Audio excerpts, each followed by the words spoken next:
आइए आज हम एक ऋषि और चूहिया की कहानी सुनते हैं कि उन्होंने उसका पालन पोषण कैसे किया। तो चलिए सुनते हैं। बहुत समय पहले की बात है। एक महान तपस्वी थे। उनकी कोई संतान नहीं थी। एक बार वह स्नान करने के बाद हथेली में जल लेकर आचमन कर रहे थे। तभी उनके हाथों में एक चूहिया आकर गिरी।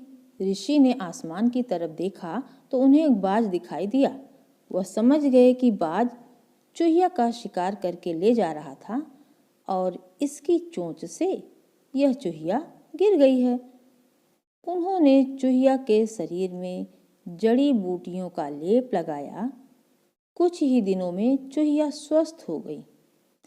तपस्वी के यहाँ कोई संतान नहीं थी। तपस्वी की पत्नी ने तपस्वी से कहा, हमारे यहाँ कोई संतान नहीं है। इस चूहिया को हम अपनी संतान की तरह पाल लेते हैं। पत्नी की बात सुनकर ऋषि ने चूहिया को एक कन्या का रूप प्रदान कर दिया। ऋषि और ऋषि पत्नी ने उस कन्या का लालन पालन बड़े ही प्रेम भाव से किया। जब कन्या विवाह योग्य हो गई तो ऋषि पत्नी ने ऋषि से कहा, कन्या विवाह योग्य हो गई है, इसके लिए कोई अच्छा सा वर ढूंढिए। ऋषि ने कहा, अपनी कन्या के लिए सूर्य से उत्तम कोई वर नहीं हो सकता। इसके पश्चात उन्होंने कन्या से उसकी राय जाननी चाहिए। कन्या ने उत्तर दिया, सूर्य तो बहुत गर्म है, इसके साथ मैं कैसे विवाह कर सकती हूँ। कृपया इससे अच्छा कोई वर ढूंढिए। ऋषि सूर्य के पास गए और सूर्य से पूछा कि वह उससे भी अच्छा कोई वर बतलाए। सूर्य ने उत्तर दिया, मुझसे अच्छा और ज़्यादा शक्तिशाली तो यह बादल है जो मुझे ढक देते हैं और मेरे प्रकाश को पृथ्वी तक जाने ही नहीं देते। बादल वर्षा कर लोगों को ठंडक देते हैं। ऋषि ने फिर अपनी पुत्री से पूछा कि क्या उसे वर के रूप में बादल स्वीकार है। कन्या ने उत्तर दिया, बादल तो बहुत काले होते हैं और उनकी गर्जना से मुझे डर लगता है। कृपया इससे भी अच्छा वर देखें। ऋषि ने बादल से पूछा, अपने से भी अच्छा वर बतलाओ।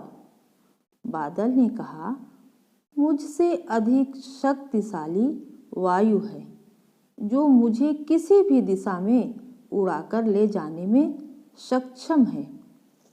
ऋषि ने अपनी कन्या से उसकी इच्छा जाननी चाहिए। कन्या ने उत्तर दिया, पिताश्री, यह तो बहुत ही चंचल है, पल में यहाँ तो पल में वहाँ। इसके साथ मैं इतना नहीं घूम पाऊंगी। कृपया इससे अच्छा वर देखें। ऋषि ने वायु को बुलाकर उससे पूछा, अपने से भी उत्तम वर बतलाओ।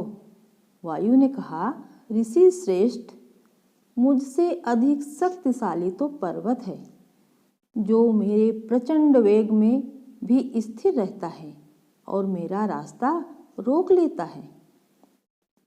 ऋषि ने अपनी कन्या से उसकी स्वीकृति फिर जाननी चाहिए।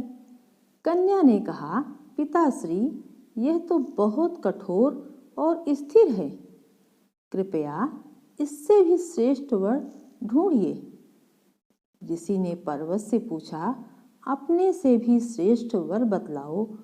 तब पर्वत ने उत्तर दिया, ऋषिवर, मुझसे श्रेष्ठ और शक्तिशाली तो यह चूहा है जो मुझे भी तोड़कर अपना बिल बना लेता है।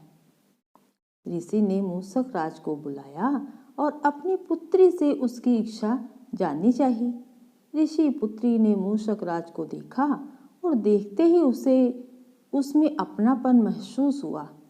ऋषि कन्या मूषक राज पर मोहित हो गई और बोली, मूषक राज वर के रूप में मुझे स्वीकार है। ऋषि ने अपने तपोबल से कन्या को फिर से चूहिया बना दिया और चूहे के साथ उसका विवाह करा दिया। इस प्रकार चूहिया को उसका योग्य वर मिल गया और वह उसके साथ सुखपूर्वक रहने लगी। यदि कहानी पसंद आए तो प्लीज़ लाइक, सब्सक्राइब और शेयर करें। धन्यवाद।